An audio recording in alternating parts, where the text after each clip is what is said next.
sera plus facile.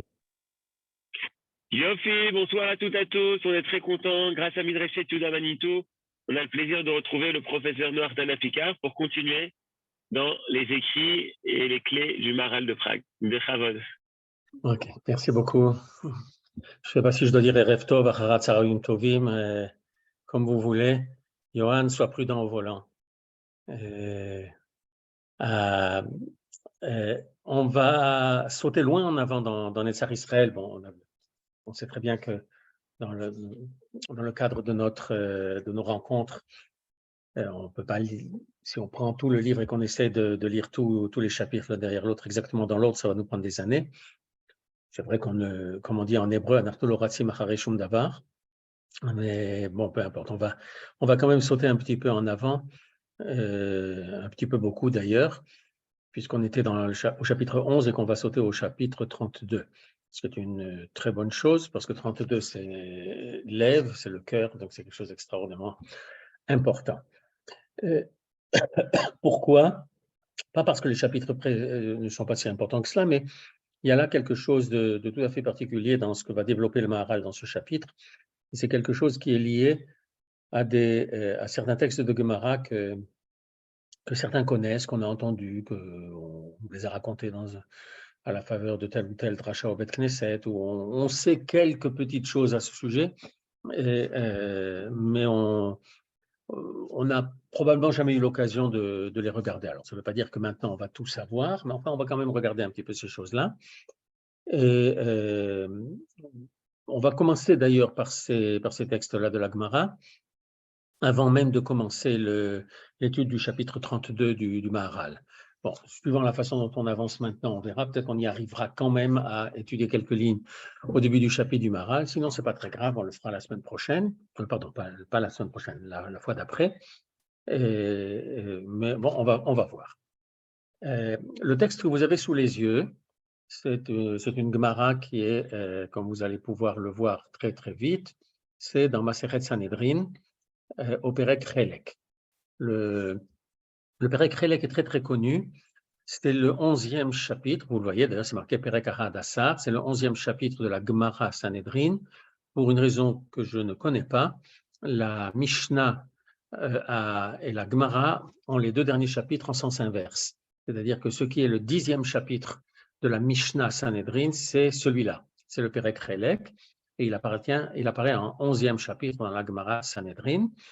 Et c'est un chapitre à ce point important que le Rambam a écrit une préface à ce chapitre. Et un livre qui a été publié il y a longtemps dans la série des livres du Rambam du Mishneh Torah, et qui a été publié par le Mossad Rav Kook. Il y en a un qui est Hagdamot Rambam la Mishnayot. Hagdamot la Mishnayot, c'est quelque chose que le Rambam a écrit. Il y a une préface générale à la Mishnah, il y a une préface générale à Pirkei Avot, c'est ce qu'on appelle le Shmona Prakim.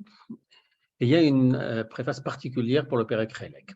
En cas de spécial, ce Perek Chelek, eh bien que c'est, contrairement à ce que les gens pensent sur l'ensemble de la Gemara, que c'est un livre de halacha, eh bien, le Perek Chelek est totalement un livre pas de halacha.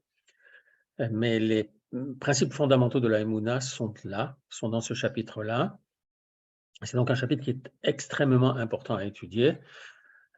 Comme tous les chapitres, toutes les sougyotes de Haggadot dans la Gemara, il n'y a pas beaucoup de commentateurs.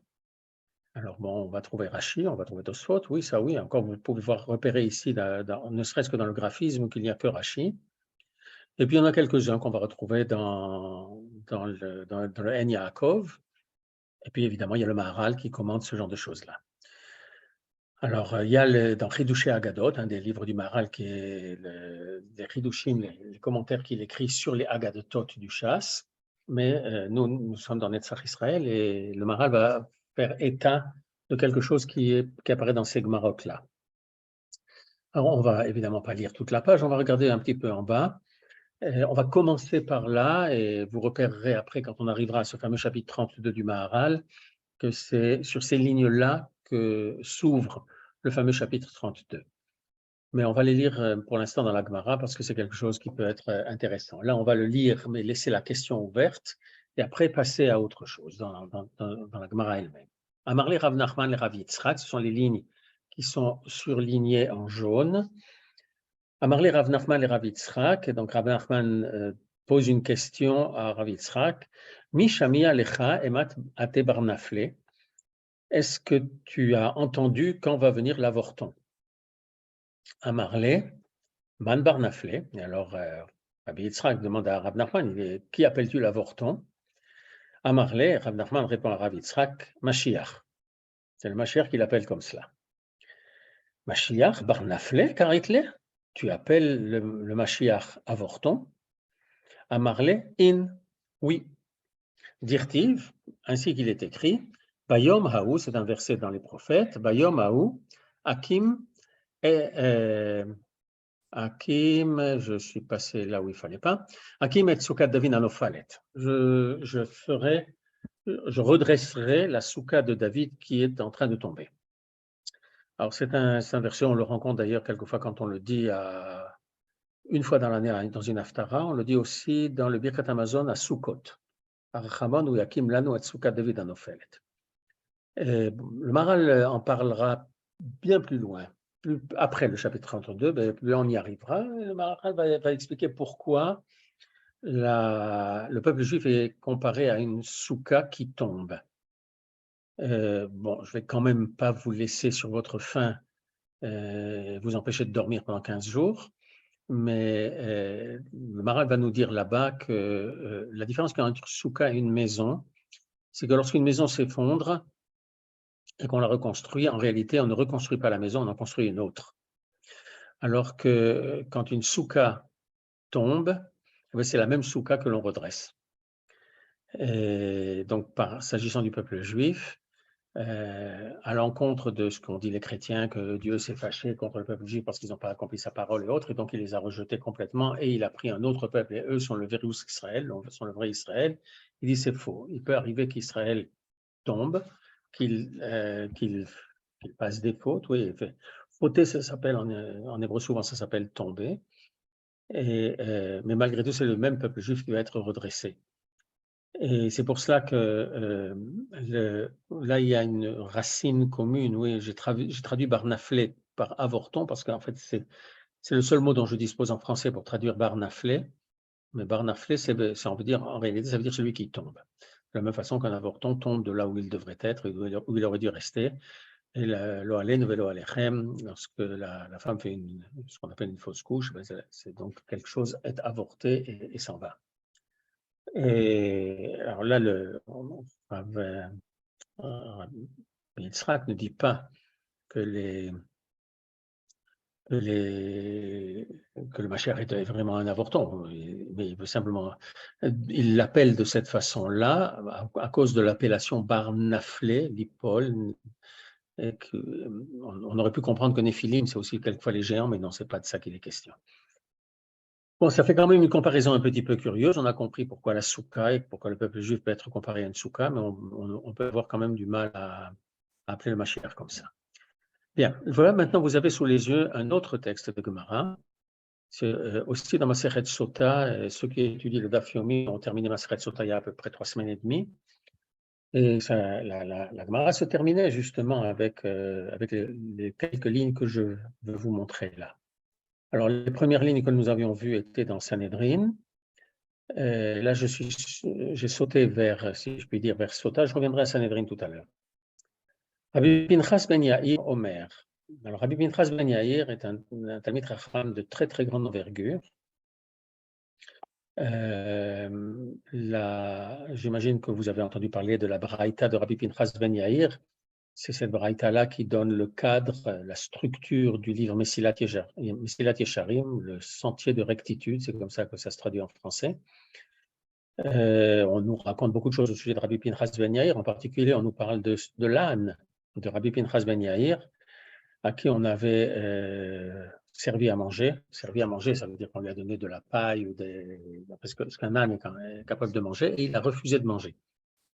Et pourquoi a-t-il refusé de manger? Parce qu'on avait omis de prélever Trumot ou Maasrot, la fameuse dîme qu'on doit donner, d'abord ce qu'on donne au Kohen, ce qu'on donne au Lévi, autres. On n'avait pas prélevé sur ces végétaux qu'on lui donnait à l'un de Rabbi Pinchas Ben Yair, et Rabbi Pinchas Ben Yair ne voulait pas manger de ces choses-là. Comme hier, c'était la Askara de la Iloula de Rav Mordechai Eliaou, où je peux vous raconter quelque chose, pas pour le comparer à un âne, bien le contraire. Il était une fois dans un pays à l'étranger, j'imagine que c'était en Amérique, et là où il était, ils ont servi un repas, et entre autres, on lui a servi des olives, et les gens lui ont dit, tu vas voir ces olives, elles sont extraordinaires, il n'y a pas meilleures olives dans le monde que celles-là. Et il a dit, et d'où viennent-elles? On lui a dit, elles viennent d'ici, du pays où il était. Alors, il n'a pas voulu en manger. Il aurait accepté de manger des olives si elles venaient d'Israël, mais il n'a pas voulu manger de ces olives qui étaient là-bas. Et les gens ont insisté, mais tu as tort, elles sont vraiment très bonnes, on n'en fait pas d'aussi bonnes. Bon, il n'a rien dit. Et puis à un moment, il a pris la boîte, il l'a tournée, et il a vu qu'en réalité, c'était des olives qui venaient de Beth Yitzhak, ici. Et qu'elles étaient parfaitement produites de la terre d'Israël, parfaitement prélevées en Troumatou Maasrot et autres. Et alors, il a accepté de manger. Simplement, après qu'il ait accepté de manger, il a dit aux gens, les olives que vous trouvez qui sont tellement bonnes comme ça, qui viennent de votre endroit où, regardez bien d'où elles viennent, de là-bas, elles peuvent effectivement être bonnes. Bon, il faut être capable de goûter ce genre de choses-là et de s'en rendre compte. Bon, enfin, tout ça, c'était raconter quelque chose, les Ilou Nishmat Shel Rav Mordechai Eliaou. On revient maintenant à notre Gemara. Rabbi Pinchas ben Yair Omer, Mishecharav bet Hamikdash, Boshu Chaverim uvnei Chorin, וחפו ראשם ונדלדלו אנשי מעשה וגברו בעלי זרוע ובעלי לשון. ואין דורש ואין מבקש ואין שואל, על מי לנו להישען על אבינו שבשמיים. Alors, nous dit Rabbi Pinchas ben Yair, depuis la destruction du Beth Amikdash, depuis la destruction du temple, Chaverim, ce sont les sages, ceux qui ont le droit d'être appelés Chaverim, Boshu Chaverim. Peut-être que s'agit-il des gens qui s'occupent de la Chevra Kadisha aussi, on les appelle Chaverim. D'une manière comme de l'autre, il s'agit de gens d'une très grande élévation spirituelle. Ou Bnei Chorin et les gens qui sont libres, des hommes libres, et on sait très bien que En Ben Chorin est l'ami Shosek Batorah, qui est appelé par la Torah quelqu'un de libre, c'est celui qui s'occupe de Torah. Venidaldelu Hashem Maaseh, et les gens qui sont Hashem Maaseh, ce sont les gens qui font énormément d'actions, les gens qui sont extrêmement actifs pour le bien de tout le monde, qui créent, qui produisent. Et même eux, ils se sont Nidaldelu, c'est pas appauvri au sens que leur compte en banque a diminué, mais c'est qu'il y en a eu de moins en moins et qu'ils étaient de moins en moins efficaces. Vegavru Ba'alei Zroa, et ceux qui ont pris le pouvoir, c'est le Ba'alei Zroa, c'est-à-dire les gens violents, ou Ba'alei Lashon, et ceux qui parlent de façon, alors ça peut être aussi bien les gens qui parlent de façon mielleuse, ou les gens qui parlent de façon, des politiciens qui savent emballer les gens, les retourner dans tous les sens, et en leur faisant croire, parlons français correctement, en leur faisant prendre des vessies pour des lanternes. Ve'en doresh ve'en mevakesh ve'en shoel, et il n'y a personne pour commenter les textes de la Torah, il n'y a personne pour demander qu'on commente les textes de la Torah, personne ne pose de questions. Toute une avalanche de catastrophes. Almi lanu leishaen, alors sur qui pouvons-nous nous reposer? Alavinu shebashamayim, sur notre Père qui est dans les cieux. J'imagine que ça vous rappelle une chanson que l'on entend très souvent, en particulier dans les mariages.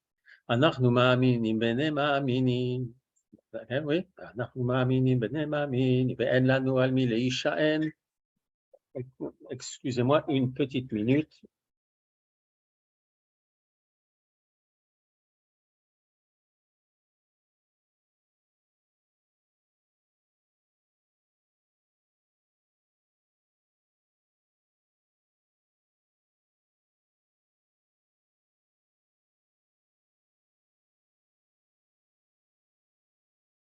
Voilà, excusez-moi, c'est quelqu'un qui s'était trompé d'heure. Vous ne devez pas me téléphoner à cette heure-ci.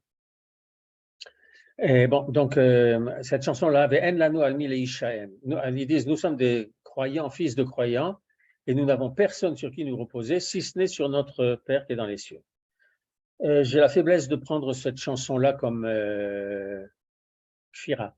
C'est exactement le contraire. Parce qu'elle dit, Ve'en lanu al mi leishaen. Nous n'avons personne sur qui nous reposer, si ce n'est notre Père qui est dans les cieux. Or, la Gemara dit exactement le contraire. Elle dit, et sur qui nous pouvons nous reposer? C'est pas que nous n'avons personne, et si on avait eu quelqu'un d'autre, on l'aurait fait. Mais là, ce que nous dit la Gemara, c'est que sur qui pouvons-nous nous reposer dans une situation aussi catastrophique que celle qui a été décrite? C'est sur notre Père qui est dans les cieux. Mais ça continue. Rabbi Eliezer Agadol Omer, Miyom Shechareb Bet Hamikdash, Sharu Hakim Maya Lemeheve Kesafraya, Vesafraya Kechazanaya, Vechazanaya Ke'amadeara. Ve'amadeara, Azla, je ne tourne pas encore la page. Rabbi Eliezer Agadol dit, à partir du moment où le Bet Hamikdash a été détruit, alors les Chachamim ont baissé de niveau, ils sont devenus comme des sofrim. Sofrim, c'est pas, quand on traduit en hébreu moderne, sofer, c'est quelqu'un qui écrit des livres, c'est un écrivain. C'est pas vraiment ça. Sofer, l'ispor, c'est compter. C'est-à-dire qu'il y a les Chachamim qui comprennent la Torah vraiment à l'intérieur, l'intériorité de la Torah, pnimiut la Torah. Les Chachamim sont à un niveau extrêmement élevé. Sofrim, ce sont des gens qui vont compter les mots, compter les lettres, compter les versets, les organiser, mais pas forcément au niveau de ce que l'on appelle les Chachamim. C'est un cran en dessous. Mais Safraya et Chazanaya. Alors là aussi, on pourrait traduire Chazanaya comme le Chazan du Bet Knesset. Mais c'est vrai qu'on ne demande pas forcément au Chazan du Bet Knesset d'être un grand Talmid Chacham, on lui demande de pouvoir guider les tfilot. C'est un cran en dessous de Sofrim. Les Chazanaya qui Amad et Ar'a, et les Chazanim sont tombés au niveau des ignorants. Et les ignorants, Azla Vedildela, Ve'en Shoel Ve'en Mevakesh, et même ces ignorants, c'est Amé Ares, les gens du peuple, ce qu'on appelle en latin le Vulgum Pecus, même ceux-là, ils baissent terriblement de niveau. Ve'en Shoel Ve'en Mevakesh, et personne ne pose de questions, personne ne s'intéresse, personne ne veut étudier. Ami Yesh li Ishtayen Alavinu Shebashamayim, et sur qui pouvons-nous nous reposer? Sur notre Père qui est aux cieux. Il y a de longues années, il y a eu un incendie dans une école ici à Yerushalayim et les Sifrei Torah ont été abîmés. J'étais présent à la cérémonie pour emmener les Sifrei Torah à la Gniza et le Rav Goren était là-bas, entre autres parce que l'école portait le nom de son beau-père, le Nazir. Le Rav Goren qui était le Rav Ashi, le Rav Goren était là-bas.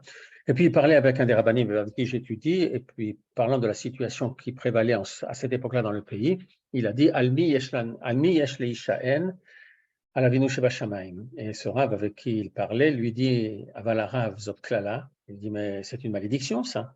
Et le Rav Goren lui a répondu et que faire si nous sommes arrivés même à cela? C'est vrai. Almi yesh leishaen alavinu shebashamayim.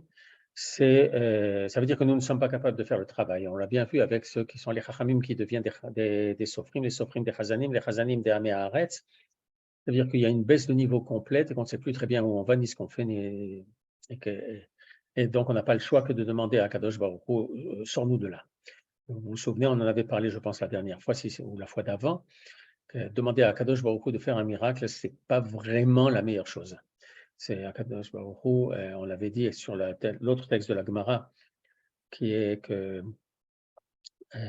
Akol Modim Shebe Shabbat Nitena Torah, que tout le monde est d'accord pour dire que c'est un Shabbat que la Torah a été donnée, mais qu'en fait il faut comprendre que c'est pendant le Shabbat d'Akadosh Baruch Hu, pendant que lui, Shabbat, lui s'arrête de travailler, et nous devons œuvrer et lui demander de faire des miracles pour nous sortir de la boue, c'est tout simplement lui demander d'être Mechalel, son propre Shabbat à lui. Et en fait, bon, il y a des situations dans lesquelles ça arrive. On a vu ça à l'époque de Gidon, on a vu ça à d'autres époques où il a fallu vraiment qu'Akadosh Baruch Hu fasse d'énormes miracles. À l'époque de David, où le peuple d'Israël fonctionnait comme il faut, il n'y a pas eu besoin de miracles. Le peuple d'Israël faisait ce qu'il avait à faire. Quand nous faisons ce que nous avons à faire, tout fonctionne normalement. Et, en fait, la Gemara ne s'arrête pas là, mais simplement pourquoi elle a plusieurs séries de malheurs, de catastrophes qui montre une baisse globale de niveau d'Am Israël, mais tout simplement parce qu'il peut arriver que malgré toutes les épreuves, on n'apprenne pas. Et tant qu'on n'a pas appris, alors les choses continuent. Et ça va continuer. Beikvot Meshicha, et alors ça c'est un petit peu plus connu que les autres choses. Je suis ici, Beikvot Meshicha, la deuxième ligne à la fin. Ikvot Meshicha, Meshicha c'est le Mashiach, oui. Ikvot, Akevot, ce sont les traces qu'on laisse derrière soi. Mais la période qui précède l'arrivée du Mashiach est appelée dans la Gemara Ikvot Meshicha. parce que c'est une période assez difficile, on va le comprendre, ne serait-ce qu'avec les textes qui sont là. Be'ikvot Meshicha Chutzpah Yeske. La chutzpah va être épouvantable. Je ne traduis pas le mot chutzpah, c'est quelque chose que tous les Juifs connaissent. Ils en connaissent la signification, surtout parce qu'ils en connaissent le vécu. Veyoker Ya'amir, la vie sera extrêmement chère. Ça vous rappelle quelque chose? A Gefen Titen Piria, la vigne donnera ses fruits. Ve'hayayin beyoker, mais le vin sera quand même très cher. Umalchut te'afer les minutes, le pouvoir se transformera en. C'est très difficile à traduire. Malchut, c'est la royauté, c'est le pouvoir. Minut, vous connaissez ce mot dans la tfila, la minim ve la malchnim alti tikva, ce que l'on appelle dans la Gemara minim. Ce sont des gens qui sont sortis du peuple juif et qui ont complètement dévoyé. Et la bracha de la minim ve la malchnim alti tikva, c'est une bracha qui a été instaurée dans le Shmona Esrei à cause du fait que les Chachamim avaient bien compris où les premiers chrétiens, ou même les pré-chrétiens, allaient emmener l'histoire, c'était extrêmement dangereux, et donc ils ont institué cette phrase-là. Minim, ce ne sont pas des apicorsim, ce ne sont pas des goyim. Enfin, aujourd'hui, oui, ce sont des goyim, mais ce sont des gens qui sont sortis du peuple juif en dévoyant le sens de la Torah. Et Malchut faire les minutes, et le pouvoir va être, au lieu d'être un pouvoir mené par des idéaux juifs, des idéaux de Torah et des idéaux d'Israël, alors ils vont être menés par la volonté des autres. Et si les autres que vous mettez sous ce mot-là, vous mettez la France, l'Europe, les Américains, les Russes, enfin qui vous voulez, c'est parfaitement légitime. Ve'en tochachat, et personne pour faire des remontrances. Oui, parce que les remontrances pour remettre tous ces gens-là dans le droit chemin. Oui, je ne parle pas des Afghanotes qui aplanent tous les Motsei Shabbat. Bet Va'ad Yeliznut. Bet Va'ad, c'est, aujourd'hui on appellerait ça la yeshiva. Bet Va'ad, c'est l'endroit où les Chachamim se réunissent pour commenter la Torah, discuter et fixer la halacha, comme c'est écrit dans Pirkei Avot. Oui, Bet Va'ad le Chachamim, que ta maison soit Bet Va'ad, l'endroit où les Chachamim viennent et se concertent. Bet Va'ad Yeliznut. Znut, c'est un mot en hébreu moderne qui indique la prostitution. Mais c'est le même mot qui est utilisé tout au long du Tanakh pour parler de quelqu'un, Vezana Achare Elohim Acherim. Lorsque Am Israël quitte la voie de la Torah pour aller vers et suivre d'autres dieux, ça s'appelle aussi Znut. Alors, Bet Va'ad Yeliznut, ça peut être que les Chachamim ne suivent pas le droit chemin et dévient complètement, pardon. Mais ça peut être aussi que les personnes dont on s'attendrait à ce qu'ils soient extrêmement droits, eh ben, ils sont prêts à se vendre, hein, de la même façon que les prostituées se vendent. Malheureusement, on voit pas mal de cas comme cela, ici ou ailleurs. Vers Galil Yecharev, et la Galil c'est la partie nord du pays, Yecharev sera détruit. Vers Gavlan Ishom. Alors Gavlan, il y a des gens qui pensent que ce sont les villes qui sont sur la frontière et qui seront abandonnées. À l'époque où on entendait trop parler de faire cadeau du Golan aux Syriens, il y a pas mal de gens qui ont fait remarquer que cette Gemara avait une deuxième version. Très souvent, on a en marge dans certaines Gemarotes des corrections parce que les choses qui étaient copiées de main de scribes, année après année, siècle après siècle, des erreurs se sont introduites. Et il existe des versions de la Gemara dans lesquelles il n'y a pas marqué Vea Gavlan Ishon, il y a marqué Vea Golan Ishon. Ve'anshe hagvul yesovevu me'ir le'ir velo yechonanu, et les habitants des localités frontières iront de ville en ville et personne ne leur prêtera l'oreille. Ve'chachmot sofrim tisrach, et la sagesse des sofrim. Tisrach, ça veut dire, on dirait que directement on aurait envie de traduire ça comme va puer, mais ça veut dire que personne ne va écouter les sofrim. Personne ne sera prêt à écouter des mots de sagesse, mais il y a aussi une autre version qui dit Vechochmat sofrim tisarach. C'est que la sagesse justement de ceux qui devraient être Ene Haeda, qui devraient guider le peuple, cette sagesse elle-même va dérailler complètement. Veyerechet imaasu, et ceux qui ont la crainte de la faute, c'est pas le niveau le plus élevé que l'on puisse connaître dans l'observance de la Torah et dans la marche selon les voies de Dieu, mais c'est déjà quelque chose de très important. Et Yerechet imaasu, et ils seront méprisés, les gens seront dégoûtés par eux. Je ne sais pas si vous vous souvenez, à une époque, quand le Rav Ovadia donnait son shiur Motzei Shabbat à Yazdim, il y avait toujours un bon journaliste pour être là-bas, de façon à savoir de quoi il allait se moquer le lendemain matin, lors des informations de dimanche matin à Reshet Bet. Ça ne ratait pas, il trouvait toujours une phrase pour se moquer du Rav Ovadia. Et ça arrive aussi avec d'autres. Vea emet tiene ederet, et la vérité disparaîtra. Mais j'ai traduit disparaîtra. Il y a deux exceptions pour ce mot Ederet. Les Ader, c'est effectivement disparaître, mais certains commentateurs viennent nous dire, et je crois que Rashi fait partie de cela, c'est Itiye Adarim Adarim. La vérité va se retrouver comme des troupeaux dispersés, un troupeau par-ci, un troupeau par-là. C'est-à-dire qu'il n'y a plus de vérité.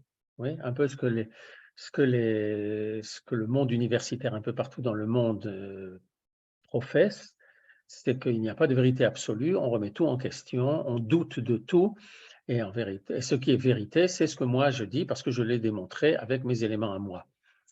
Et donc, on va se retrouver avec des groupuscules, des factions, des partis politiques, et chacun crie que c'est lui qui a la vérité. Et donc, une division extrêmement forte. Si tout ce que je vous raconte là maintenant vous semble très actuel, ça n'est pas un hasard.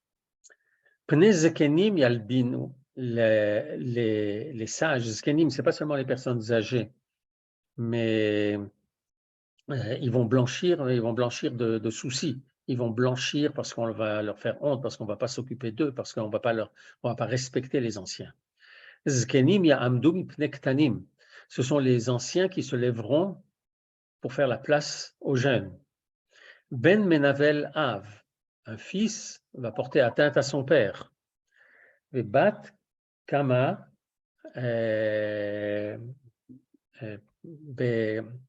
bat kama beima, et une fille va se dresser contre sa mère. Kala bechamota, la bru contre sa belle-mère.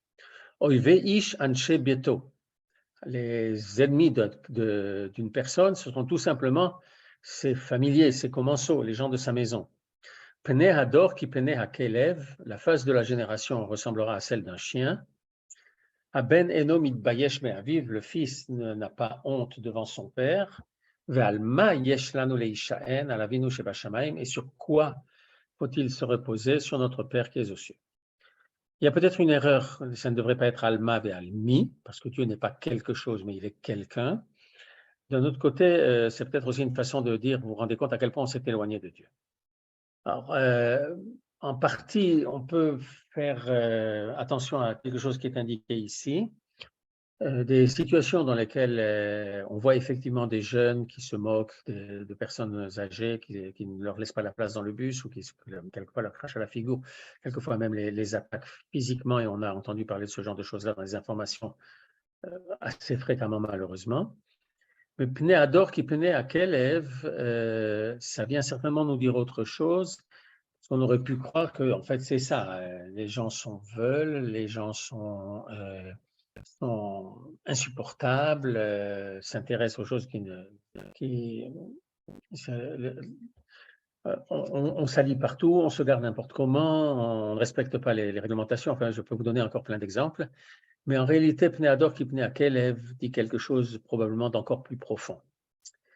Si vous marchez dans la rue et que vous voyez quelqu'un qui promène son chien, vous verrez toujours le chien qui est devant. Qu'il soit tenu en laisse ou pas tenu en laisse, le chien est toujours devant. Et donc quelqu'un qui observe la scène de l'extérieur va croire que c'est le chien qui guide. Or, en réalité, ce n'est pas le chien qui guide. De temps en temps, le chien va tourner la tête vers l'arrière et il va regarder son maître. Et c'est en fonction de ce qu'il verra sur son maître et des signes que le maître va faire ou simplement d'expression du visage que le chien saura vers où il doit aller. C'est-à-dire qu'en réalité, celui dont on a l'impression qu'il est lui le meneur est en réalité mené. Pnei Hador qui pnei Hakelev, c'est quand on pense que des gens sont dirigeants, en réalité ils ne le sont pas et ils fonctionnent uniquement en fonction de sondage. C'est-à-dire qu'ils se retournent vers l'arrière pour savoir qui les mène. Bon, il y a quelques personnes qui ne veulent pas, et les problèmes qu'on a avec ce rejet qu'il y a en ce moment en Israël, ce rejet par certaines personnes des résultats des élections, est quelque chose de parfaitement scandaleux, mais ça n'est pas Pnei Hador qui pnei Hakelev, ça c'est au sens où je viens de le dire, c'est dans un autre sens, et ça rentre aussi dans les autres catégories. Bon, pas très enthousiasmant tout ce qu'on a lu là, oui. Ça n'est pas une description de quelque chose de superbe. Et en particulier, on est en droit de se poser la question, et c'est ça la question que le Maharal va se poser quand on va arriver à lire son texte, c'est qu'il y a quelque chose de bizarre. Si vous posez la question à n'importe qui, vous savez très bien qu'il y a des dirigeants politiques qui en veulent à toutes les personnes qui ont quelque chose de messianique. Oui. Ariel Sharon l'a dit une fois aux gens de la Tzionut Datit, le problème avec vous, c'est que vous êtes messianique. Yesh bachem meshichiyut. Qu'est-ce qu'il entendait par là? Je n'en sais rien.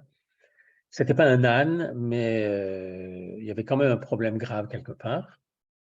Et on l'entend de nouveau aujourd'hui. Oui. On l'entend beaucoup par certains politiciens qui en veulent à d'autres en disant « Oui, on ne veut pas de tous ces mouvements messianiques. » Ben oui, nous en voulons parce que ça fait 2000 ans qu'on prie pour qu'ils viennent, et même plus de 2000 ans. Et nous sommes très fiers d'appartenir à ce genre de choses-là. Malgré tout, et même si on s'adresse à des personnes qui ont une conduite propre, qui sont des gens de Torah, qui sont des gens, pas forcément des grands Talmidei Chachamim, pas forcément des grands talmudistes, mais des gens droits qui fréquentent la synagogue matin et soir, qui mangent kasher, qui respectent le Shabbat et les fêtes, qui respectent tous les préceptes de la Torah, qui ont de l'appréciation, qui ont du kavod pour ceux qui étudient la Torah et ceux qui enseignent la Torah. Bon, malgré tout, quand vous allez leur demander « Qu'est-ce que tu attends de la période messianique, qu'est-ce que tu attends du Messie ?» Ben, on va entendre des choses qui n'ont rien à voir avec ce qu'on a lu ici. D'une part, on va entendre qu'ils sont persuadés que le Messie va venir pour faire des miracles. Et le Rambam le dit clairement, ben non, il ne vient pas pour faire des miracles. Le Mashiach vient pour faire tout à fait autre chose, il vient pour faire la guerre contre Amalek. Et oui, c'est très embêtant. Le Mashiach doit être un chef d'état-major. Et il vient aussi pour reconstruire le temple, il doit donc aussi être architecte. D'autre part, en réalité, on ne demande pas au chef du gouvernement d'être un architecte, ni un chef d'état-major, mais il doit avoir un chef d'état-major et il doit avoir des architectes pour reconstruire le Beth Amikdash. Et il a un certain nombre d'autres missions à remplir.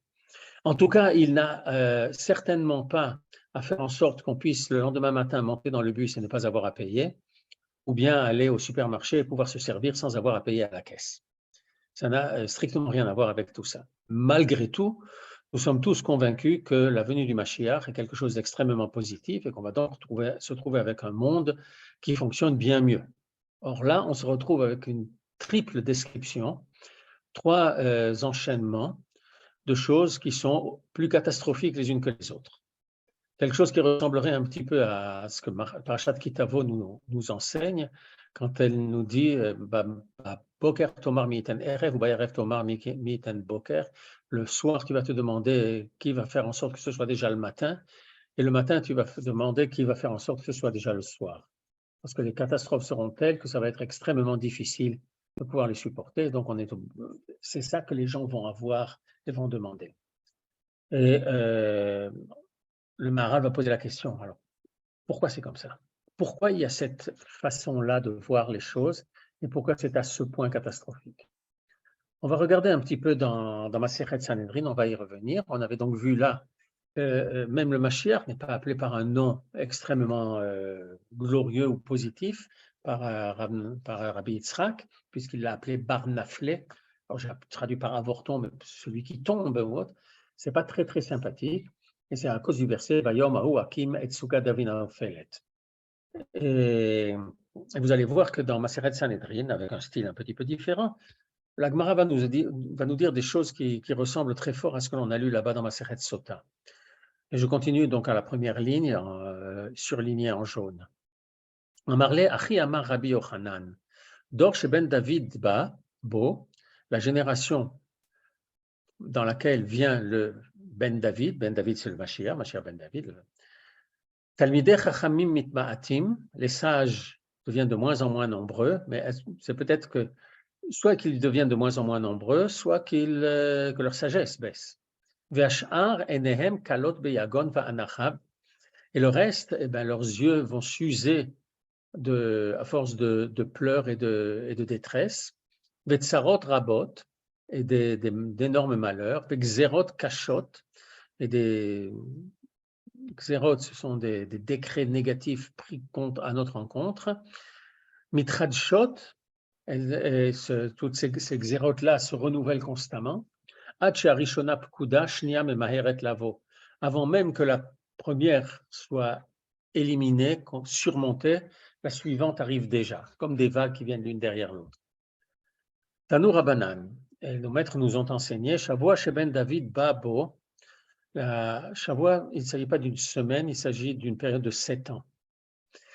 Cette période-là, pendant laquelle le fils de David, le Mashiach, doit venir, Shana Rishona Mitkayem Mikrazeh, et alors la Gemara va nous dire ce qui va se passer année après année, en nous décrivant des événements pas fondateurs, mais caractéristiques.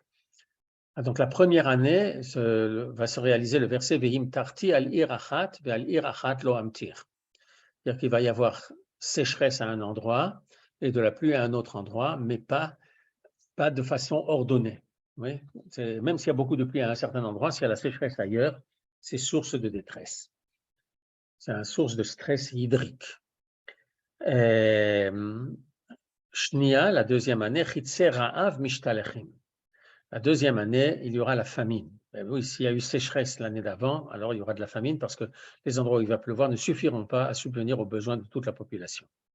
Shlishit Ra'av Gadol, la troisième année, vraiment une très très grande famine, où Metim Anashim Venashim Vetaf, et meurent donc les hommes, les femmes, les enfants, Chassidim Ve'anshe Ma'aseh, y compris les sages et les activistes, mais les gens actifs, au bon sens du terme.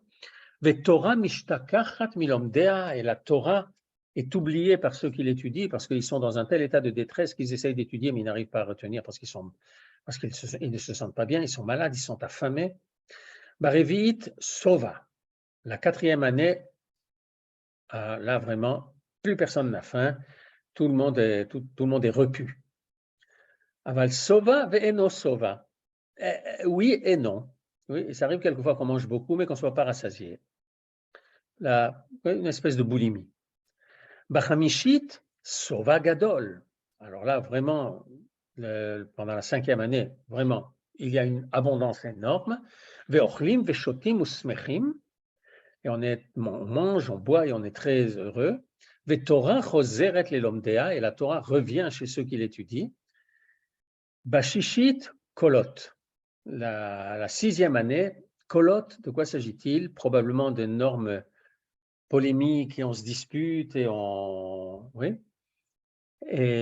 alors c'est qu'on entend quelque chose qui nous fait penser que Ben David va pas tarder à arriver. Bashevit, milchamot, des guerres. Motsae Shvit, Ben David ba. Bon, c'est peut-être vers la fin un tout petit peu plus enthousiasmant, mais pas vraiment. Et toutes ces choses-là sont extrêmement difficiles. Alors, je vois qu'on a le temps, on va pouvoir avoir au moins les questions telles que le Maharal va les poser. Et on se retrouve donc ici avec le Maharal dans Netzach Israël au début du chapitre 32. Kol Havaya, oui, je lis ici. Kol Havaya shehu ba'olam, היא מתהווה מקצת אחר מקצת, כמו שתראה בכל הוויות צמחים ובעלי חיים, שמתהווים ממקצת אחר מקצת.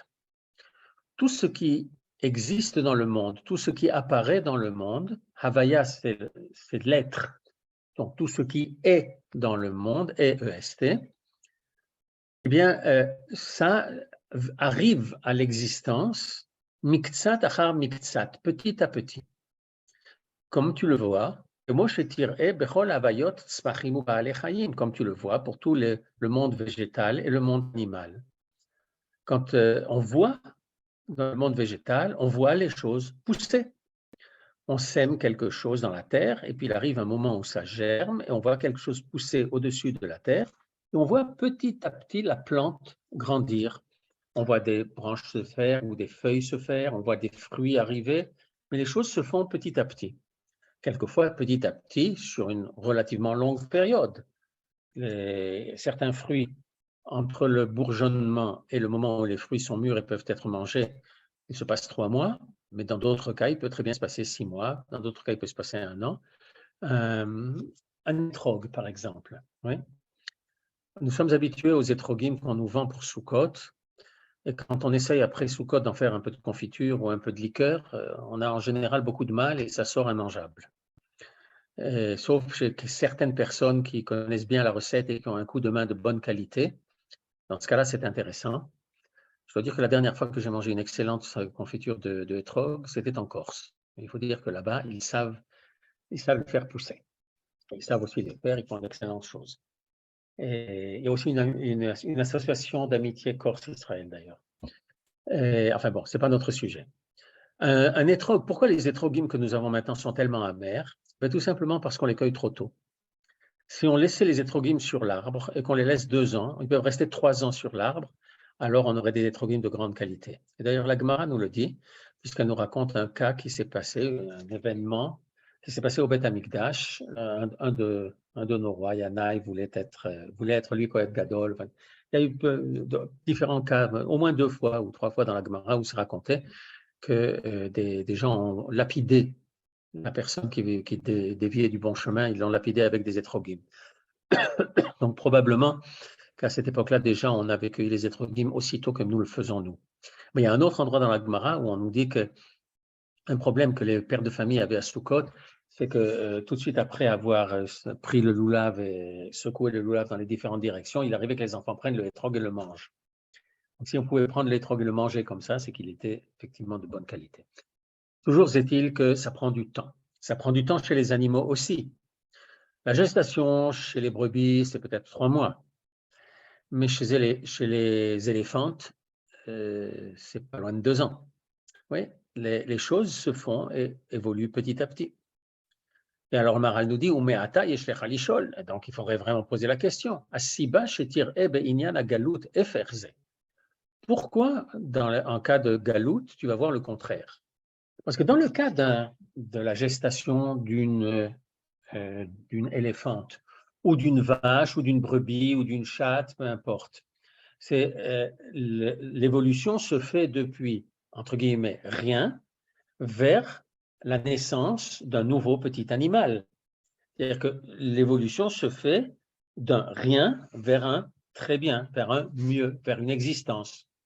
Alors pourquoi maintenant, ce qui doit venir et amener la période du Mashiach, au lieu que tu vois une évolution positive, d'accord, on va commencer par une situation extrêmement dure, extrêmement oppressante, mais on devrait pouvoir voir que petit à petit l'oppression diminue.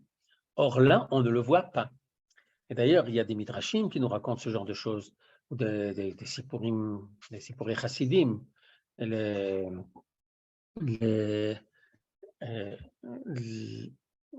enfant était...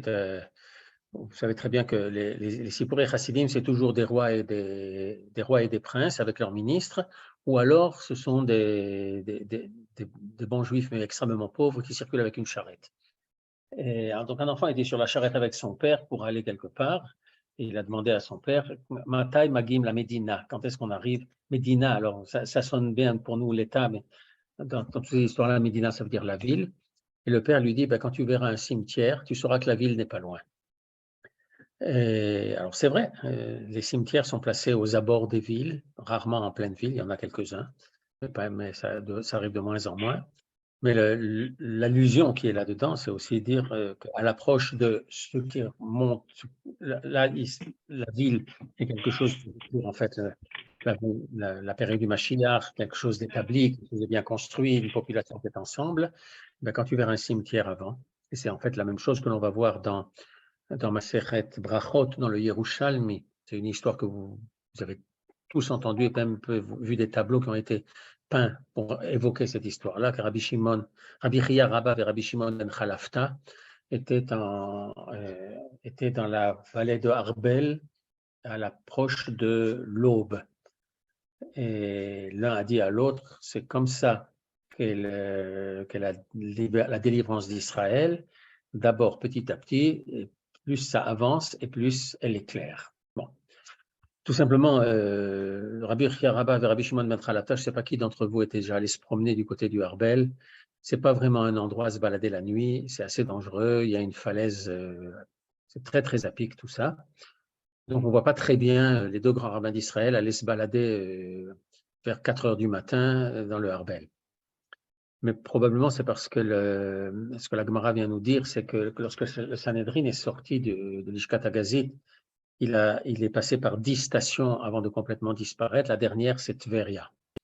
Et que la tradition veut que le Sanhédrin va être recréé en recommençant dans le même parcours, mais en sens inverse, donc en commençant par Tveria. Et le Harbel, c'est justement la montagne qui est exactement mitoyenne avec Tveria, juste au nord. Et donc, c'est une façon de dire que ces deux Chachamim s'occupaient de la période qui précède immédiatement la Géoula, la venue du Mashiach.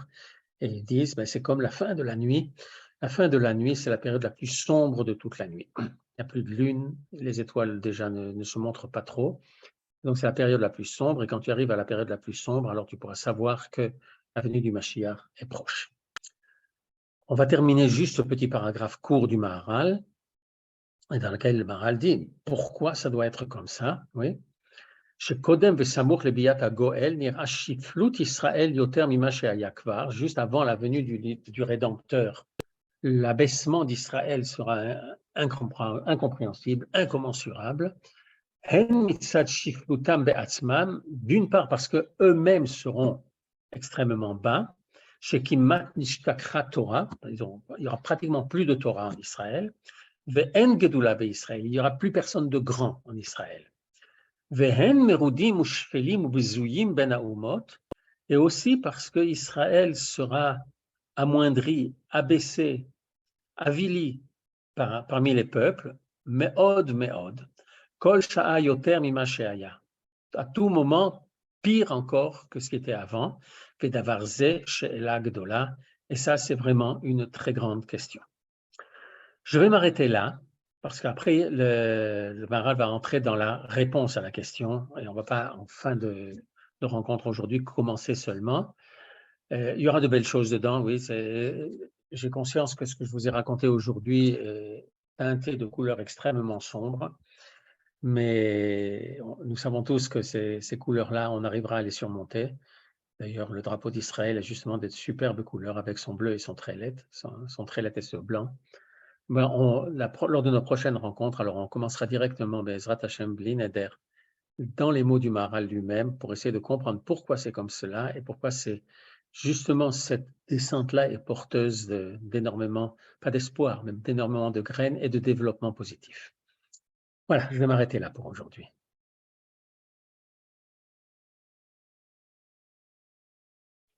Chazak ou Baruch Noir. Et l'histoire chassidique dont tu as parlé, du père et du fils, c'est un midrash, ou même une gemara. C'est pas qu'une histoire chassidique. J'ai fait crédit à quelqu'un qui ne le méritait pas. Et pas donné crédit à qui je devais. Merci de la correction. Merci.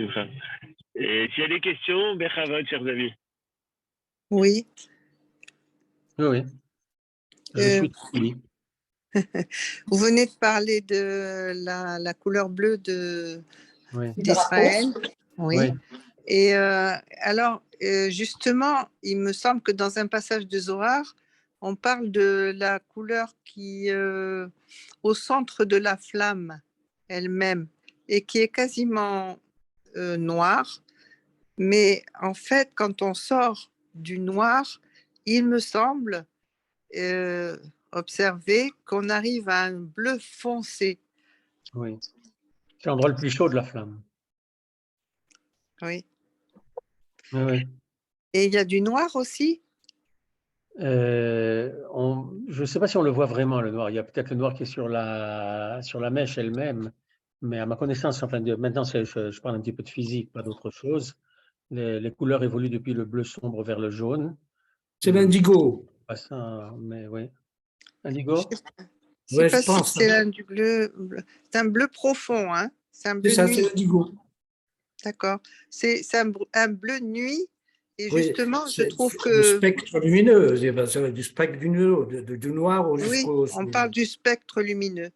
Et je pense donc symboliquement, enfin, et physiquement, du coup, et le noir, ce qu'on perçoit comme couleur, c'est ce qui sort du noir, c'est ce qui est proche, le plus proche du noir. On l'appelle le bleu roi, je crois. Si on parle en termes de physique, le noir, c'est l'absence de couleur. Voilà. C'est une absence Et totale de couleur. Et le blanc, c'est ce qui Le blanc, contient c'est toutes les couleurs en même temps. C'est toutes les c'est couleurs toutes en même les temps. assemblées. Nous devons cette compréhension-là à notre maître Newton, qui a fait, du moins c'est comme ça qu'on le dit, c'est lui qui a réussi à décomposer la lumière avec un prisme. Ça. Sûrement pas. Le noir serait l'absence de couleur, donc la première couleur qui apparaîtrait, eh ben, c'est ce bleu sombre. Ouais. Noir, c'est noir. Je trouve ça très beau. Un bleu roi. Ouais. Maintenant, pourquoi le drapeau d'Israël est-il bleu et blanc? C'est pas très. Tant pis pour le jeu de mots, c'est pas très clair. C'est un peu trop clair quand même, non? Certains prétendent que l'idée avait été que c'est parce que le vêtement national d'Israël, c'est le talit. C'est vrai qu'il y a des manifestants qui sont contre ça maintenant, tant pis pour eux. Mais je suis prêt à accepter ce genre d'explication-là. Le problème, c'est qu'en monde ashkénaze, le talit est très souvent blanc et noir. Et les bandes noires sont justement là pour rappeler le trélet des tzitziot. Ne me demandez pas quelle est exactement la logique de la chose, je ne la comprends pas. J'ai du mal à comprendre pourquoi le noir rappelle le trélet. C'est aussi peut-être pour ça qu'en monde sfarade, les gens ont beaucoup plus souvent un talit tout à fait blanc. En monde ashkénaze, ils ont un talit de toutes les couleurs. Bleu. En soie bleu. Et alors voilà. Alors aujourd'hui, ça se fait un peu moins, mais effectivement, mon père avait un talit en soie avec du blanc et du bleu. Vous êtes d'Algérie, peut-être? Non, il est né à Nice. À Nice? Il est né à Nice d'un père qui était venu à Nice depuis Tunis. On met Nice en facteur. Voilà. Merci pour cette remarque sur la couleur. Merci. Quelque chose d'autre? Non. Alors, je vais pouvoir vous laisser. Oui, pardon. Merci à vous, professeur. Vous avez aujourd'hui, excusez-moi, vous avez aujourd'hui une illustration de ce que vous avez dit à propos de la famine, enfin la sécheresse et les pluies. En France, aujourd'hui, vous avez la moitié du sud qui est inondée et au nord, vous avez la sécheresse complète. Il y a manque d'eau. Oui, oui. Et c'est actuel, je veux dire, c'est très actuel. Vous faites bien de le dire parce que quand dans notre tefila, nous disons avec nos yeux voient ton retour à Sion, on pense toujours que c'est loin dans le futur et qu'on ait la chance d'arriver jusque-là, alors qu'en réalité, on ait les yeux qui s'ouvrent un petit peu pour voir ce qui est en train de se passer maintenant. Et vous avez parfaitement raison de dire les choses qu'on voit dans les Gemaroth, on les voit maintenant. Exactement. Bezrat Hashem qu'on ne voit pas la famine et la sécheresse ici, et on est capable de faire des... Vous avez remarqué qu'on a un problème de sécheresse ici? Parce que Baruch Hashem, on a l'eau de mer et on dessale. On vient chercher des solutions en Israël, d'ailleurs, pour l'eau et la sécheresse, etc. Oui, oui. OK. Merci. Shabbat Shalom, Shavua Tov, et Merci beaucoup. bientôt Bezrat Hashem. Merci.